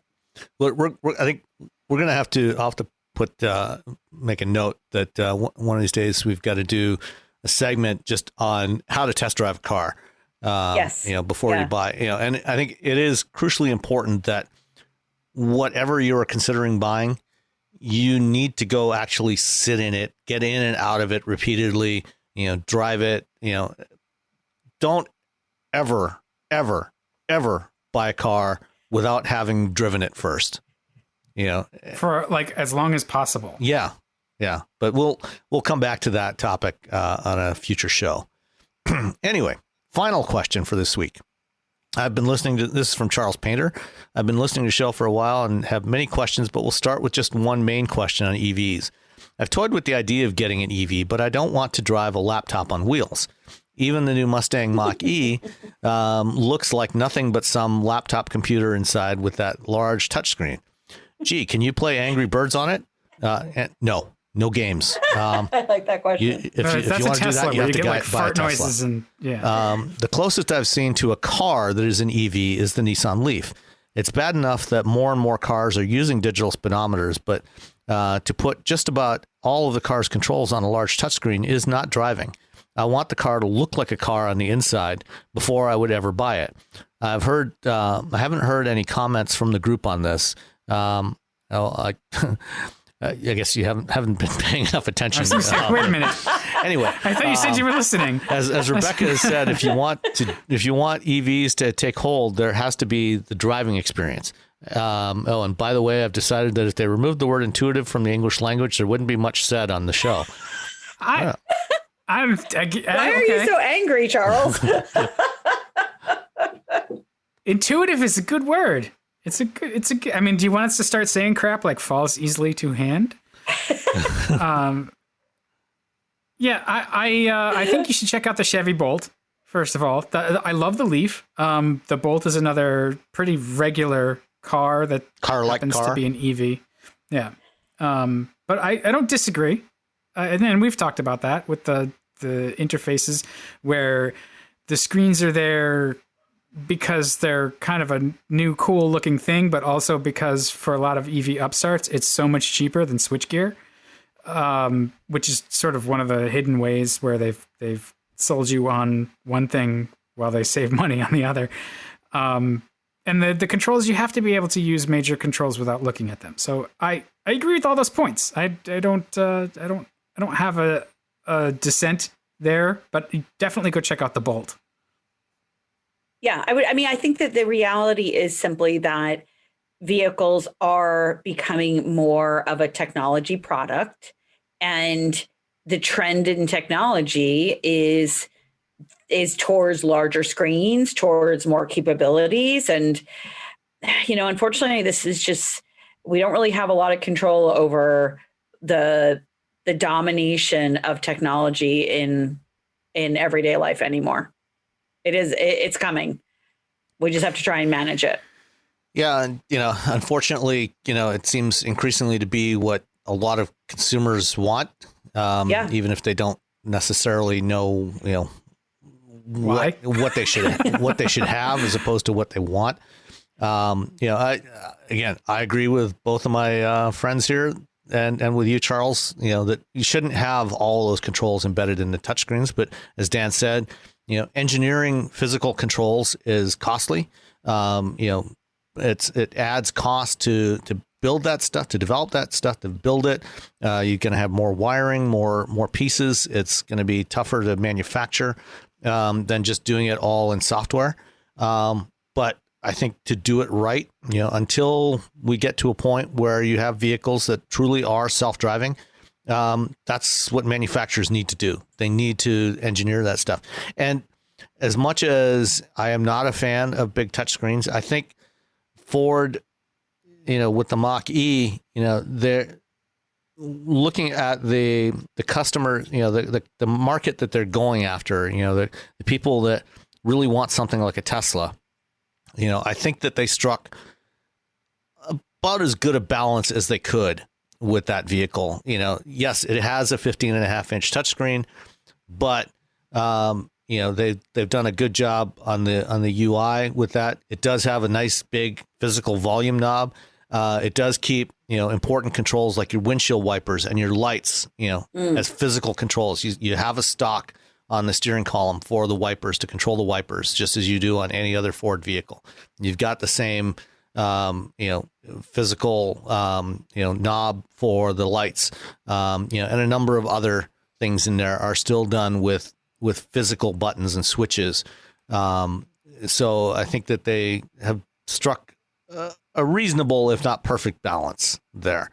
But as Dan said, the Bolt is another great option, and I think that we're gonna see more stuff as we start to see a lot more EVs come to market in the next couple of years. You're also going to see more variations, and hopefully you'll find something that that strikes the right balance for you. Yeah, they'll figure it out. Something that will be intuitive to him. Yeah, exactly. I would have twisted the knife. And on that shocker. Well, hang on. We have two really quick ones from Twitter. Oh, okay. So Searcher on Twitter asks if the UAZ Patriot is going to go on sale in the US. No, that's not going to happen. That's what is that? UAZ is Russian, Ukrainian. Yeah, I can't remember. Russia. Yeah, Russia. Yep. Yeah. So no, we're not getting Russian vehicles here. You can probably import one if you want to work really hard on it. And then what is the expected price of the electric F-150 and who are expected early adopters? That's from we have Snap. no idea what the price point is going to be. I would wager that starting price is probably going to be somewhere in the neighborhood of 40 grand. And the market that Ford's going after that is more commercial users, professional truck users as opposed to consumers, although they certainly won't turn away consumers who want to buy it, but they're really targeting the commercial use market with that vehicle. Okay. All right. Well, I think that's about it. Rebecca, did you have anything else on your plate that we need to discuss before we let everybody go? Nope, I'm good. I'm hungry, so don't mention plates again, but otherwise we're good. Ham sandwich. I see a ham sandwich in your future. All right. All right. Well, everybody, thanks for listening. You know where to find us. We're at feedback@wheelbearings.media. We are on the social medias. And thank you, everybody, for your Patreon support. And if you haven't been there yet, go to patreon.com/wheelbearingsmedia. And have a very, very happy 2021. Adios, 2020. The hell out.